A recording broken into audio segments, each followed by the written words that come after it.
Convido os irmãos ao livro de Isaías, capítulo 9. Nós estamos iniciando nessa ocasião uma série de mensagens do Advento natalino, onde nós vamos revisitar os textos da vinda do nosso Senhor.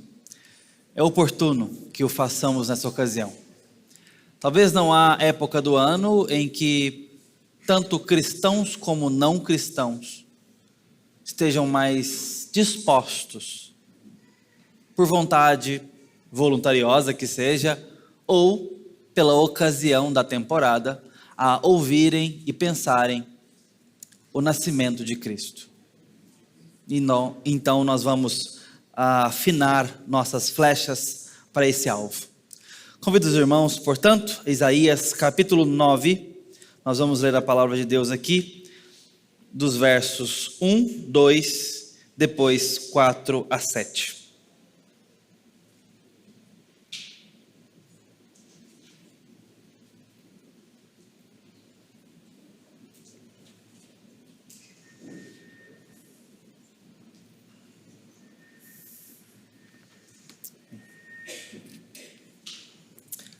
Assim diz a palavra do Senhor. Mas a terra que estava aflita não continuará a escuridão.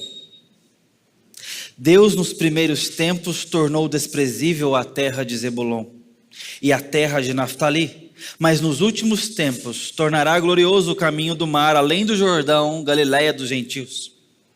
O povo que andava em trevas viu grande luz, e aos que viviam na região da sombra da morte, resplandeceu-lhes a luz. Versos agora 5 a 7.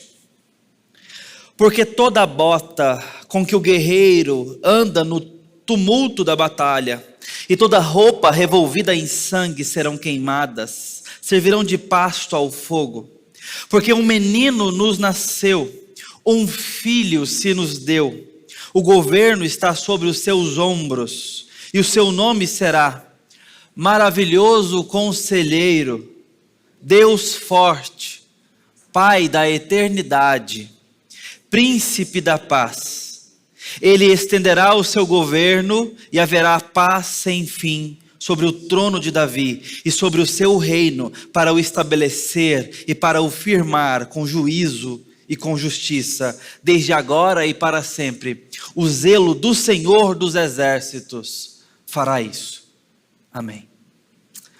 Bendito Senhor, obrigado pela palavra do Senhor a nós. Nesse momento, pedimos que o Senhor a exponha aos nossos corações. Fale conosco, anima-nos a fé, exorta-nos o coração e edifica em nós a esperança que só o teu evangelho pode construir em nossas consciências. Te pedimos assim, no nome de Jesus. Amém. Está chegando a época mais enfeitada do ano. O prefeito da cidade disse que esse ano irá descentralizar os investimentos natalícios da cidade, esvaziando um pouco a decoração da Tamandaré e distribuindo em outras áreas da cidade, para dar um pouco mais de acesso às luzes e à ornamentação, que no meu gosto pessoal é muito bem-vinda. Gosto muito de decoração natalina. E eu acredito que muita gente também compartilha. Há gostos duvidosos, né? Aí vai do gosto do cliente, mas o fato é que é uma época muito apropriada para a ornamentação. Mas, embora os shoppings estão muito belos, nossos condomínios, os nossos condomínios estão enfeitados. Talvez você tenha uma guirlanda na porta do seu apartamento. Talvez você desencaixotou uma caixa cheia de utensílios e laços amassados de alguns anos e vai dar o seu melhor para deixar a sala linda, cheia de luzes. Onde agora começaremos a falar de solidariedade universal. A família vai se reunir E olha, aproveitem a ceia de Natal desse ano. Porque ano que vem pode não ter ceia. É ano de eleições, queridos. Vocês estão pensando nisso? Aproveite a ceia desse ano. Confraternize com seus parentes. Ano que vem pode não ter clima para o peru de Natal. Brincadeira, embora seja tremendamente sério isso. É um momento em que nós estamos mais aptos a presentear. Seja por constrangimento, ou porque você caiu naquele bendito amigo secreto da firma, ou porque de fato você gosta da reviravolta de um amigo da onça, meia-noite, depois de ter esperado até ficar com fome para comer, e vai aquela algazarra do amigo da onça. Na família da minha mãe é imperdível. Eu, depois do pernil, dá vontade de pegar uma bacia de pipoca e assistir o quebra-prato que acontece com o tal do amigo da onça. Nós estamos aptos a confraternizar, a rever familiares que a gente às vezes passou o ano todo sem muita comunhão, a trocar presentes. Há uma campanha do New York Times certa vez que ele falava que o Natal é a ocasião onde nós temos a maior possibilidade de consertar as dores do mundo. Parece que na ocasião do Natal as armas se deitam. Há uma predisposição. Afinal de contas, quem é que vai xingar no trânsito em véspera de Natal, não é verdade? Nós estamos com o coração mais generoso, solidário. As ruas estão iluminadas. Talvez você já passou pelo túnel da Tamandaré, é bonito, né? Talvez você já visitou o Natal do Bem lá no espaço Oscar Niemeyer, fantástico. Ali, no caso, um investimento estadual. Há uma boa aplicação de recursos ali para fazer todo aquele espetáculo. É muito bonito. Mas será que essas luzes e essa ornamentação são capazes de disfarçar as trevas que vivemos o resto do ano? Que trevas? Bom, deixa eu trazer uma análise do Bertrand Russell, um poeta dado à filosofia, que diz o seguinte, ouça: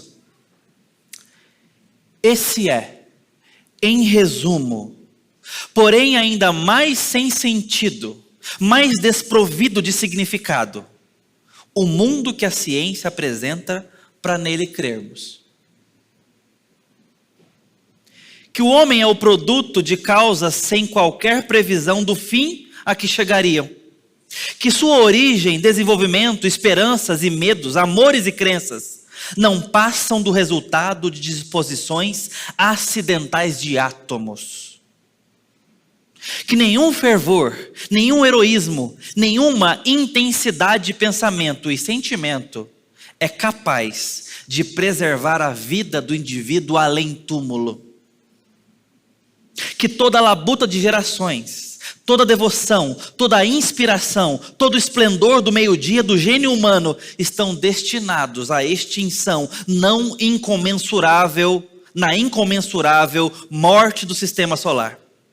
E que o tempo inteiro da realização do homem deve inevitavelmente ser sepultado sob os escombros de um universo que está em ruínas. Só nos andaimes dessas verdades, só sobre os alicerces firmes do desespero inflexível, pode aí a habitação da alma ser edificada com segurança.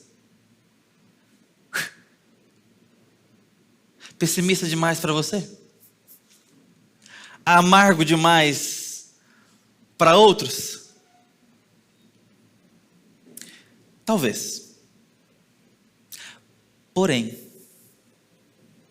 se nós formos honestos com o que a Bíblia nos revela, o Natal mostra a densidade da nossa escuridão, a precariedade da condição humana, que as luzes e os ornamentos e a generosidade e as boas intenções e as nossas provisões e as nossas ideologias e as nossas filosofias não são capazes de maquiar suficientemente. Há um sério problema com a humanidade. Há um problema grave, há um problema sério, profundo com o coração humano por conta da sua condição a que veio nesse mundo. O salmista diz: eu nasci em iniquidade e em pecado me concebeu minha mãe. Somos, portanto, por natureza, filhos da ira.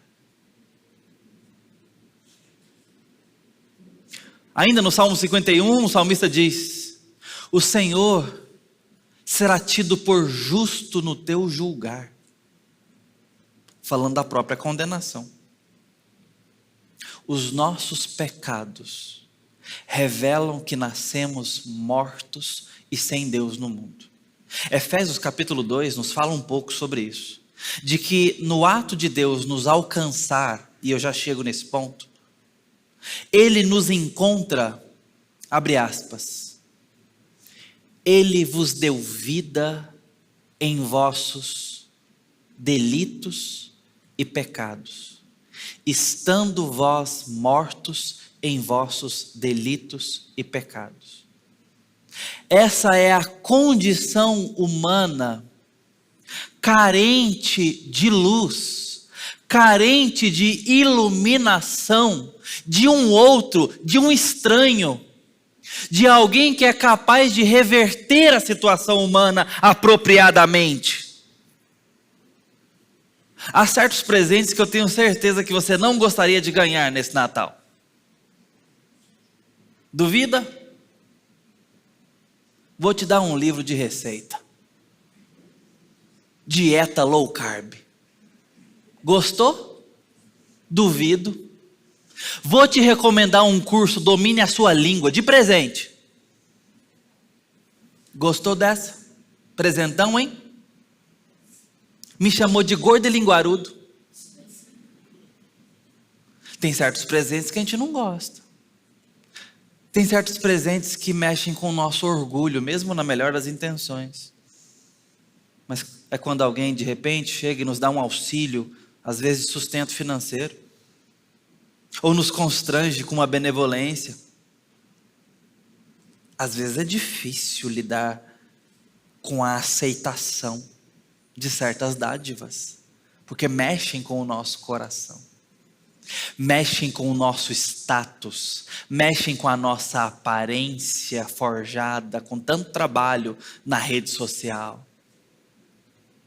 Há certos presentes que nos incomodam, porque deflagram algo em nós que a gente talvez estava ignorando ou tentando esconder. Já imaginou alguém te oferecer um house? Pode te incomodar.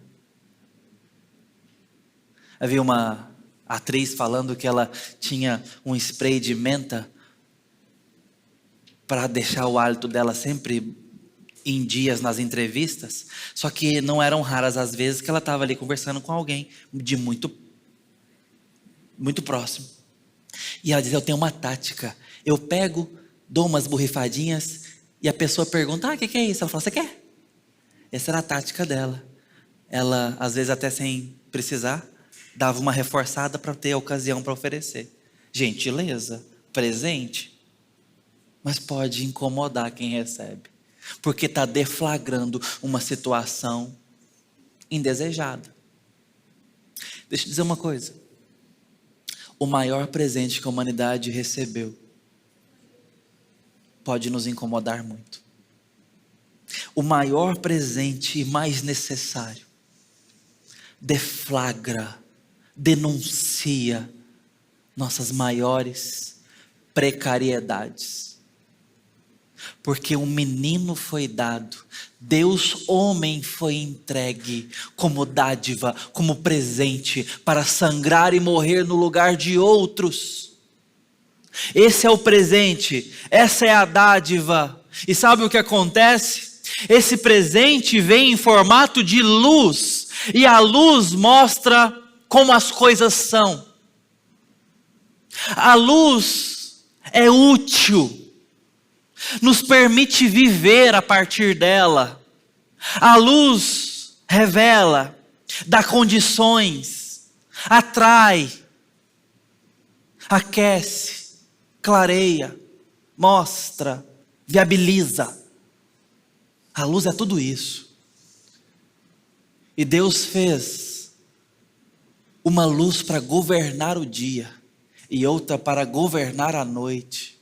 Assim Ele chama os regentes luzeiros, aqueles que dariam viabilidade para a vida na terra. O sol e a lua com as estrelas. Agora, o presente que Deus deu a nós, diz João que Ele era o verbo que se fez carne e habitou entre nós, e Ele era a luz dos homens. O menino nasce para um povo que estava em grandes trevas e morte. E essa luz que Ele vem mostrar a nossa morte e a nossa perdição. Revela a nossa situação, mostra a nossa condição. Jesus Cristo veio porque precisamos. Esse presente foi dado porque precisamos muito mais do que tratar o bafo, do que cuidar do regime, do que dominar a língua, ou mesmo de um auxílio financeiro, porque precisamos de vida, porque estamos mortos. Há na expectativa humana que algo pode ser feito se a gente trabalhar junto, se a gente cuidar da natureza, se a gente fizer a nossa parte. Há um otimismo que já foi de outras épocas, há um otimismo que já veio da tecnologia. Após o renascimento, achamos que o homem sentaria no trono do universo e dali para frente escalaríamos a montanha da razão e da prosperidade. Dominamos as ciências, as artes, dominamos as luzes, a era das luzes. Tiramos as nossas amarras religiosas, saímos da idade das trevas. Esse é o pensamento humanista, racionalista. Depois vem a Revolução Industrial. Aí a gente não desce daquele trono, mas a gente coloca baterias nele. Agora a gente vai dominar outro aspecto, o da produtividade, o da velocidade, o da utilidade. E se por um lado a gente tinha dominado o saber, a ciência e as artes, agora a gente entendeu que dominou os processos, que dominamos a matéria, que dominamos o capital, o processo civilizatório, a velocidade e o tempo. O homem quase vira máquina. E nós só avançamos no tempo, agora com um misto de tudo na pós-modernidade. Mas continuamos achando que somos livres, autônomos e bons. Que há no ser humano uma bondade, que há no ser humano uma capacidade. E isso precisa ser descoberto. Não é por menos que nós estamos há mais de uma década ouvindo gurus dizendo: o poder está dentro de você. Você é o seu herói. A gente só parou de ir para frente do espelho e repetir mantras. Você pode, você é capaz, você vai conseguir. E de preferência fazer isso às 5 horas da manhã. Hã? Basta acordar às 5 horas, tomar café sem açúcar e 5 km de caminhada. Você é capaz de qualquer coisa. Vai fechar projetos milionários no final do dia. Não é? São os nossos mantras. Parece ridículo eu falando dessa forma, mas a gente está nessa tem muito tempo. Nunca se falou tanto em saúde. Nunca, talvez, teve uma geração tão nova preocupada com saúde.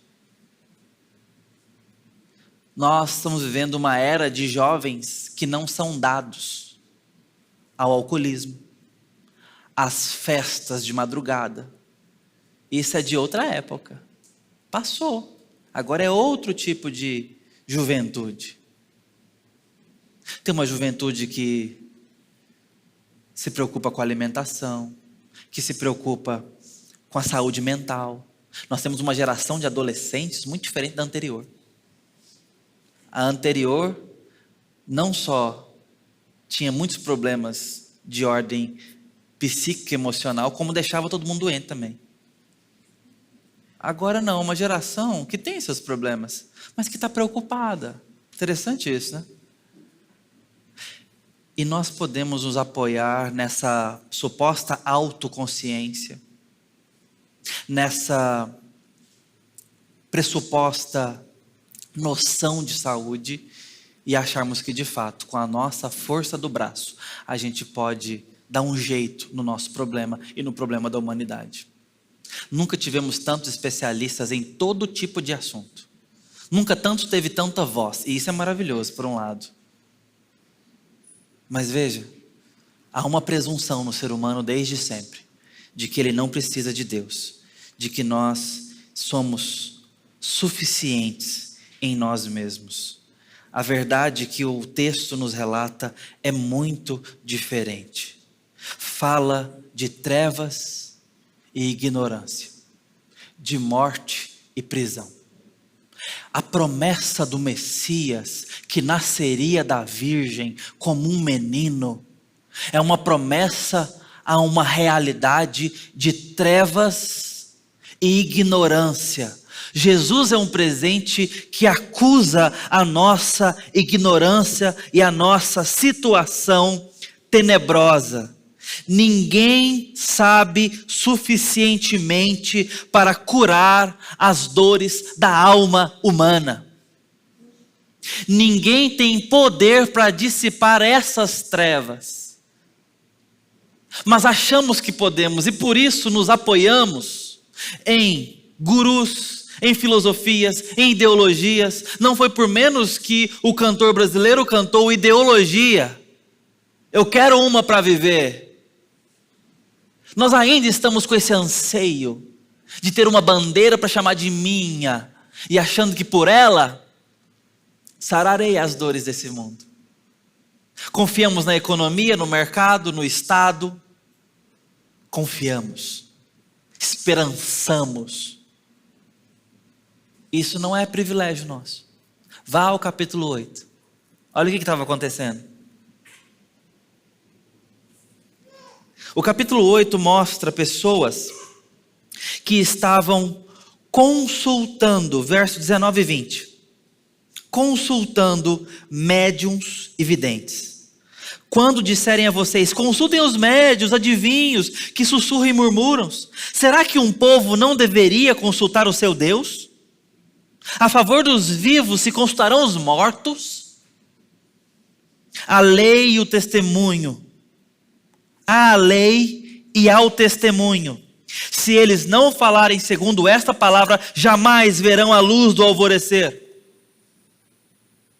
O que o povo estava fazendo? Era um povo que estava sim andando em trevas, nas precariedades humanas que nós conhecemos bem, embora ignoremos com facilidade. E esse povo recorria aos recursos da época. Nesse caso, espiritualizantes, gurus, médiuns, adivinhos, feiticeiros. Cada época o seu tipo de recurso. Nós, no nosso tempo, todos eles juntos, ao mesmo tempo. De horóscopo, cartomante, a o próximo curso de finanças. Nós temos os nossos recursos. para achar um rumo na vida, porque nós precisamos. Porque nós precisamos mesmo. E achamos que podemos, na força do braço, na sabedoria, se os bancos se unirem, se o governo ajudar, se a escola fizer a sua parte, se cada um fizer tomar conta do seu. A gente tem esse otimismo com relação ao ser humano, mas queridos, por mais que há virtude e valor em tudo que pudermos fazer de bom, de tratar bem o próximo, a fazer coleta seletiva no condomínio de casa, por mais que essas coisas tenham seu valor, nós temos um problema muito mais sério para ser resolvido, sem o qual não há vida plena nessa existência, e não há eternidade para esperar. O problema do pecado em nós. Jesus veio não para dar um jeito na reciclagem do lixo. Jesus não veio para salvar os animais do abatimento. Jesus não veio para dar um jeito na confusão das reuniões de condomínio. Jesus não veio para resolver o problema das políticas injustas e corruptas. Embora tudo isso nos faça sofrer, Jesus veio para perdoar pecados. Porque sem essa solução, sem essa tratativa, nós permaneceremos como esse povo. A terra que estava aflita e em escuridão. O povo que andava em trevas e vivia na região da sombra da morte. Essas palavras falam de uma realidade espiritual do coração. Nós nascemos mortos em nossos delitos e pecados. Por mais bem vestidos que possamos andar, irmãos, por mais que a nossa conta bancária possa estar organizada, por mais cheirosos que estejam nossos cômodos e filhos, sem perdão de pecados, estamos podres por dentro e destinados ao fogo do inferno. É essa a nossa porção de vida, queridos. A boa notícia é que Jesus veio para o povo que andava em trevas ver grande luz. Deixa eu te dizer isso de novo. Jesus veio para o povo que andava em trevas ver grande luz. E para quem vivia na sombra da morte, poder para eles resplandecer luz. De um outro, de um estranho, de fora, e não cá, aqui dentro. Eu preciso de uma solução externa, fora. Nós não vamos tornar o mundo um lugar habitável só pelo nosso esforço. O Filho de Deus teve que vir como presente sacrificial para que houvesse vida na terra e esperança nos corações. Porque o problema do pecado precisa ser tratado. O texto diz que a luz lhes resplandeceu, viram, raiou. Olha os versos 6 e 7. Ele diz: os mais que estão vendo agora a luz podem perceber, porque um menino nos nasceu, um filho se nos deu, e o governo estará sobre os seus ombros. Hoje nós não temos espaço para entrar nesses nomes maravilhosos, nós faremos isso com a graça de Deus domingo que vem. Mas esse é o presente que foi dado. Um menino foi entregue. Esta é a forma de Deus visitar a terra com grande luz. Ele entra na terra de forma vulnerável, de menino, ameaçado de morte. Tem que fugir, porque não tem onde nascer. Está correndo risco, nasce de forma improvisada, precária, vergonhosa.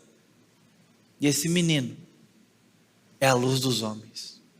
Nessa fragilidade toda, precisando ser nutrido, alimentado e até aquecido, é a luz dos homens, é a esperança do alvorecer, é o fim da morte, é o fim do fim, é o fim da dor, é o enxugamento das lágrimas, é a derrota de toda coroa corrupta, de todo déspota, é o triunfo do governo bom, é a esperança do faminto, do carente, do órfão, da viúva, do perdoado, porque ele vem ser o Cordeiro de Deus que tira o pecado do mundo.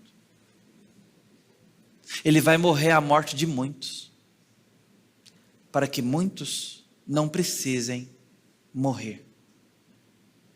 Um menino foi dado. Deus Pai entrega o seu Filho como presente para a humanidade. Mas como essa luz se torna nossa luz? Um menino nos nasceu, um filho se nos deu. Esse é um presente ofertado graciosamente. Não pode ser comprado. Não pode ser adquirido por boa conduta. Não pode ser comprado por performance, por dinheiro. Não é como o Papai Noel, que dá presentes para os meninos que se comportaram bem e tiraram nota boa. Esse presente é tal o remédio que o pai dá à criança, porque sabe que ela precisa. Deus não nos consultou, e se o fizesse, nós teríamos matado também o pai. Quando o filho veio, ele veio para morrer. Ele se entregou para a morte. Mas fomos nós que batemos os pregos. Fomos nós que o julgamos culpado. Nós matamos o filho. E faríamos também com o pai, se o pai viesse pedir a nossa opinião. Por quê? Porque sem a graça dele, somos inimigos dele. Esse é o tamanho do nosso problema. O Natal mostra isso. E eu disse, alguns presentes revelam escuridões que nós não gostaríamos que fossem explícitas. Há uma carência em nós do tamanho de Deus.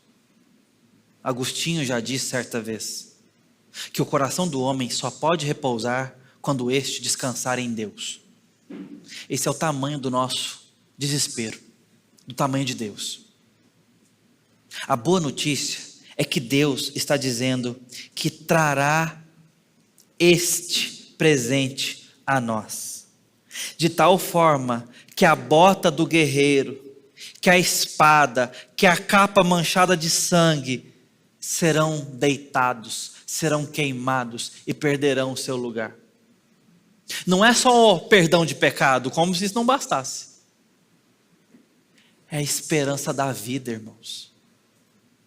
Cristo foi ofertado a esse planeta para morrer pelo povo de Deus que está sendo reunido de fé em fé ao longo dos anos, para que o arco do guerreiro fosse deitado, para que a capa revolvida em sangue da batalha fosse queimada, para que a bota da batalha perdesse função. Sabe o que isso significa? Que em Cristo nós esperamos um bom tempo que não cessa. O Natal revela a vinda da paz dos homens. O Natal revela a vinda do bom governante. O Natal anuncia a paz de pecadores com Deus Santo. O Natal anuncia que há esperança para gente como eu e você. O Natal anuncia que um dia lágrimas não mais terão lugar, e se tiverem, serão enxugadas dos olhos. O Natal anuncia o fim da dor, o fim da guerra, o fim do luto, o fim da despedida, o fim de pais sem filhos, o fim de mães sem filhos, o fim do divórcio, o fim da solidão, o fim da depressão, o fim da morte, o fim do fim. Esse menino é capaz disso, porque ele amadurece para ser pendurado no madeiro e sangrar para dar nova criação. esperança, vida, e nos devolver ao Pai. É isso que Ele está nos dando ao oferecer, ao entregar o menino. Esse conjunto de imagens da batalha, da guerra, significa que a grande vitória sobre o mal não será conquistada pela humanidade. Será recebida graciosamente pela humanidade. Sim, o Natal fala de presentes. Mas esse presente é o único capaz de muito mais que nos confraternizar em gratidão. Nos dá aliança e paz verdadeira com esse universo e com o Criador dele. Esse presente. Outro traz essa paz. Outro faz isso por nós. Quem? Isaías não nos conta aqui quem é ele. Mas quando a gente vai lá para o capítulo 42, lendo até o 55, ele fala explicitamente. Ele aponta para um ministério libertador que está por vir. E diz assim, quando chega no ápice da sua explicitude sobre esse que virá. No capítulo 53, ele diz no verso 5. Mas ele foi ferido por causa das nossas transgressões e esmagado por causa das nossas maldades. O castigo que nos traz a paz estava sobre ele, e por seus ferimentos nós fomos sarados. Há tanto tempo atrás, há tanto tempo antes de Jesus vir, tudo isso foi profetizado para que confiássemos na sua vinda. E quando Ele veio, Ele realizou essa obra. Ele sofreu o castigo que traz a paz, se encarnando, sofrendo e morrendo. Como escaparemos se negligenciarmos tão grande salvação? E quão felizes poderemos ser se dependermos dessa grande dádiva de Deus. Jesus está nos mostrando que o Natal significa que estamos tão perdidos, tão incapazes de nos salvar, que a menos que Deus venha e resolva com as próprias mãos, no seu próprio corpo, o nosso problema, nunca teremos esperança. A boa notícia é que o Natal mostra que exatamente isso foi feito. E nós precisamos lembrar, porque esse é pilar da nossa fé. Isto é coluna dorsal da nossa esperança, o que Cristo fez. Eu quero citar C.S. Lewis no seu livro Milagres, quando ele compara Cristo à atividade de um mergulhador. Escute. Enxergamos um novo princípio-chave. O poder do Altíssimo, à medida que ele é de fato altíssimo, de descer. O poder do maior, de incluir o menor. Em toda parte, o grande se insere no pequeno. O poder de fazê-lo é quase o teste da sua grandeza. Na história cristã, Deus desce. Das alturas do ser absoluto, Ele desce para o tempo e para o espaço. Para a humanidade, mais ainda, se os embriólogos estivessem certos, a fim de recapitular no ventre fases antigas e pré-humanas da vida. Chega às raízes, ao leito sob o mar da natureza que criou. Desce para tornar a subir e trazer consigo o mundo inteiro em ruínas. Pode-se pensar no mergulhador. Primeiro, reduzindo a nudez. Depois olhando rápido para todo lado em pleno salto. Então desaparecendo em um mergulho, sumindo, projetando-se pela água verde e quente, até a água escura e fria. Atravessando a pressão crescente até a região semelhante à morte do limo, da lama e da velha decomposição. Até então subir outra vez, de volta à cor, de volta à luz, os pulmões quase estourando, até que de repente, irromper mais uma vez pela superfície, tendo nas mãos o objeto precioso e gotejante que desceu para recuperar.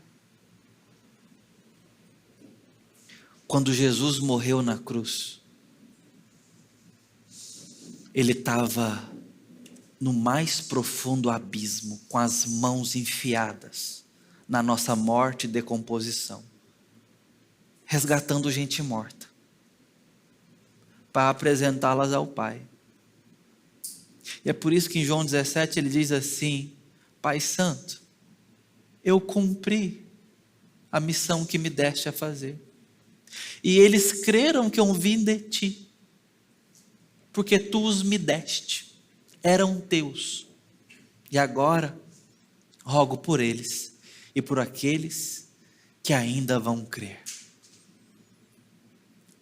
É uma conversa entre pai e filho, na dor da eternidade, mas na alegria do resultado. Qual o resultado? O resgate que o presente conquista. Esse é o Natal. A luz do mundo penetrou nas nossas trevas, a fim de nos trazer para a sua maravilhosa luz, disse Pedro na primeira carta. As promessas do Natal não podem ser discernidas a menos que primeiro se reconheça que nós não podemos nos salvar a nós mesmos, mas precisamos de salvação, precisamos de uma solução grande, do tamanho do nosso problema, e nos aproximemos com fé. A boa notícia é que o Natal é puro evangelho, é puramente as boas novas, de grande alegria. Deus visitou os homens, para lhes dar aquilo que eles não podem comprar por si mesmos. Essa é a verdade fundamental para o Natal. Não deixe as luzes te distrair da maior luz que precisamos. Mas também não seja um odiador do Natal. Talvez você seja um pouco rabugento com essa história de dia 25, quem disse que Jesus nasceu dia 25? Ninguém disse mesmo. Talvez não tenha sido. Mas nós não apenas fomos alvos de um presente tão maravilhoso. Nós fomos. Mas esse presente não se torna apenas salvação. Se torna mensagem. Anúncio de esperança a partir de um povo que viu grande luz. Você conhece essa luz? Então aproveita essa temporada de luzes, de pernis, de família reunida, de confraternização na empresa, de troca de presentes. Aproveite essa oportunidade para anunciar aos seus filhos, em casa, aos seus colegas de trabalho. Eles estarão mais abertos do que nunca o ano todo para ouvir sobre o grande presente de Deus aos homens. Não apenas celebre, é muito pouco para com o Natal. Adore a Deus e pregue ao próximo a grande esperança que esse presente é. Aproveite essa oportunidade. Não se embriague com o paganismo. Não se renda a ele. Aproveite a ocasião para anunciar a esperança. Celebre sim. Enfeite a sua casa sim. Troque presentes. Faça a melhor ceia que puder. Ame, demonstre afeto. Reconcilie-se com os seus. mas sobretudo aproveite para adorar a Deus pelo grande presente de ter enviado Cristo ao mundo. E anuncie essa esperança aos seus e ao próximo. É tempo de colheita, de novas conversões e de novos adoradores em espírito e em verdade. Que Deus abençoe nossa temporada. Vamos orar.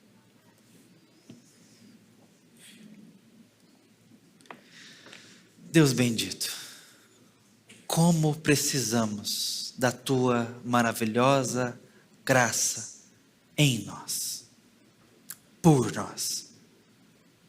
Ajuda-nos a glorificá-lo pela maravilhosa providência da encarnação do Deus Filho, suas dores, seu sofrimento, sua morte e a gloriosa ressurreição nos leva para ti.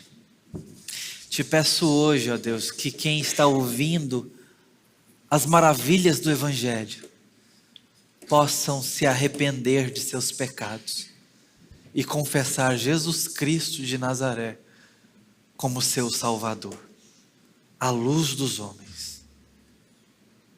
Te peço isso, ó Deus, no nome de Jesus. Amém.